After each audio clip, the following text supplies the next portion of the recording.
Good morning. Today I'm going to show you how to make a roasted tomato sauce for pasta.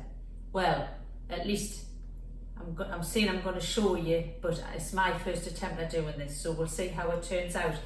I have got a glut of tomatoes. Yes, you can see I've got 2 bags of tomatoes that were frozen in the freezer. These are fresh ones. The tomatoes at the allotment weren't going to ripen properly because we're kind of at the end of the season now. So I picked a whole lot when they were green, and I've just had them on windowsills in trays, and they're all just ripening great. I've only had a small handful that have kind of gone rotten on us, and the rest are just ripening, and I've just been putting them in the freezer bags as I go with this intention to make this sauce. I saw Hugh Fearnley-Whitting's stall years ago make something similar on River Cottage, those River Cottage shows. So I'm just going to attempt to do that. All I'm going to do is cut these tomatoes up, put them in some baking trays with some other ingredients, and then I'm going to puree the whole lot up once they've been roasted.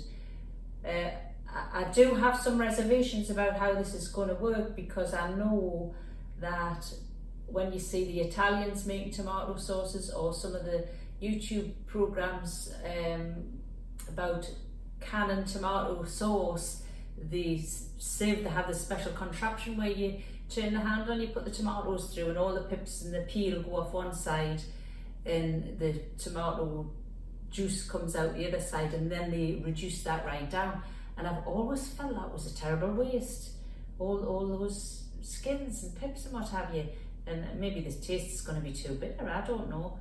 But anyway, there's no way I'm going to start skinning these. Most of them are just little teeny tomatoes. So I'm just going to chop them up as they are and see how it tastes. Use the whole lot. This isn't all of me tomatoes. I've still got quite a bit more ripening. So if this is a failure, I'll not do it with the rest. I've got 3 different types of tomatoes here. I've got Moneymaker, I've got Gardener's Delight. I think that's Gardener's Delight, that littler size, and those big ones I think are Moneymaker. And then these little ones are, I think, called Mini Bell, which are lovely, but there's only so many tomatoes you can eat. Okay, I'll get on now. I'm going to start chopping these up, and I'll show you what else I'm going to put in with them.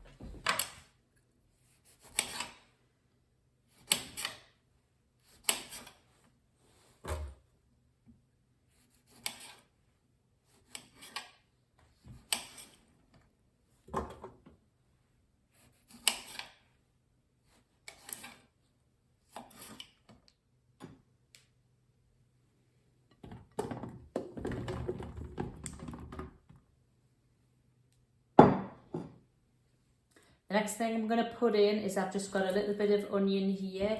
I'm literally just using what I've got left over. This is the last of the onions that I grew this year. I'm just going to put a little bit of that in each batch. I've got a red pepper here in the fridge that wants using, so I'm just going to put that in as well. I think you could really put anything you wanted in. That's some bay leaves from the garden and some oregano from the garden. I wanted some thyme, but the thyme seems to be finished. I think this last batch of bad weather's finished it. Alright, that's looking quite nice now, isn't it? I'm going to season it. So I've got some salt here.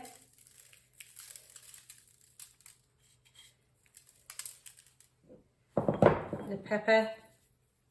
I've got more oregano. This is just dried oregano, just to give it nice depth of flavour.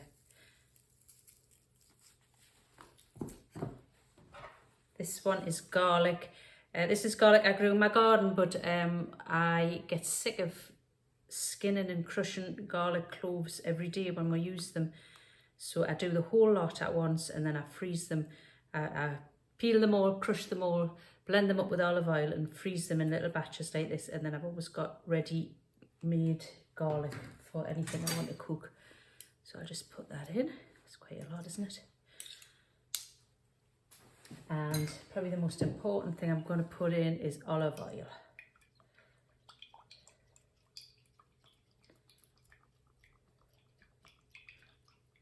More than you think you want.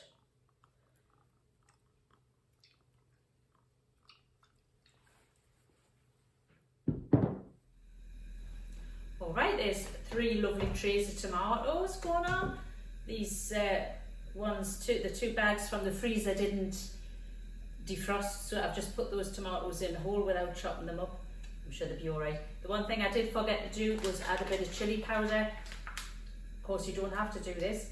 We always like a bit of chilli on everything, especially on our tomato sauces. So I'm just going to pop a little bit of that on. This is actually quite a hot chilli, so I'm not put too much on. I'm going to combine these all together at the end and puree them up. I'm just going to put this on 2 of them, just in case I make it too strong.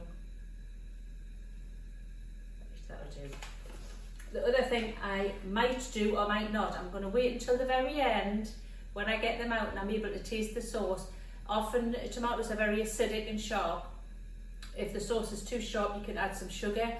I always do that when I make pasta and pizza sauces with tinned tomatoes. I use pretty much this recipe just in a pan, and I always add a teaspoon of sugar per can of tomatoes, and that makes it lovely and sweet.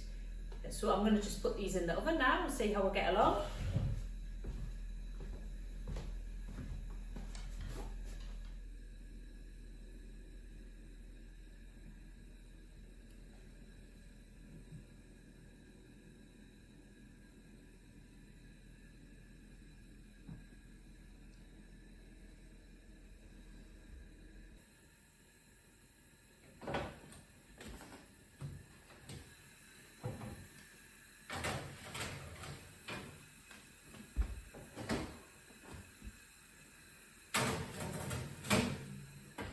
Putting these in on a medium heat, medium slightly higher than medium.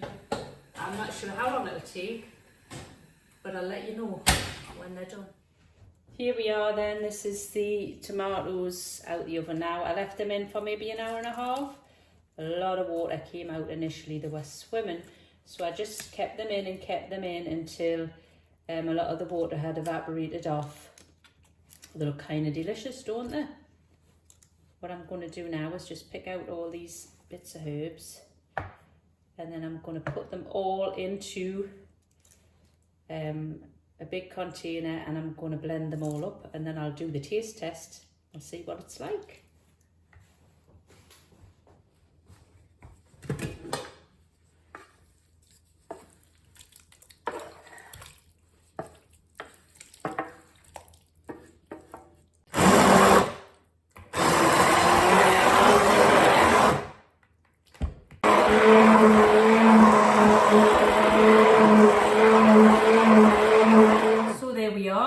Final sauce, big flagon of it, and I think we'll do the taste test now, see what we think. If you remember, I said I might put some sugar in, which I usually do in a tomato sauce, so we'll see if I need it. It's lovely and thick, and I'm really surprised. I expected it to be watery. That was my main worry with doing this sauce, that it would be too watery, but if you can see, I mean, it's properly thick. Give it a taste.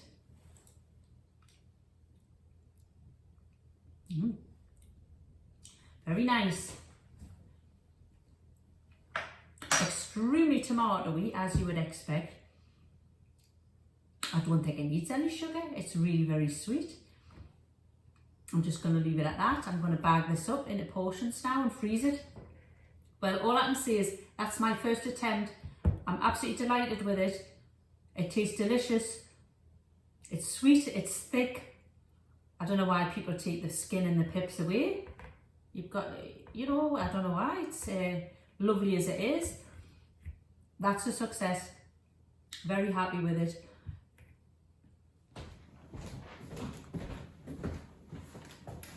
So there's 5 big bags of homemade pasta sauce, homegrown tomatoes, and another portion on the bench that I'm going to have on some pasta for my tea. Very happy with it. It's been really successful. I'll definitely do that again. My advice to you is don't worry about skinning your tomatoes and taking the pips out, because I've just found it's really not necessary. I hope you enjoyed the video. You can give us a thumbs up if you did and subscribe, and we'll see you on the next one. Bye for now.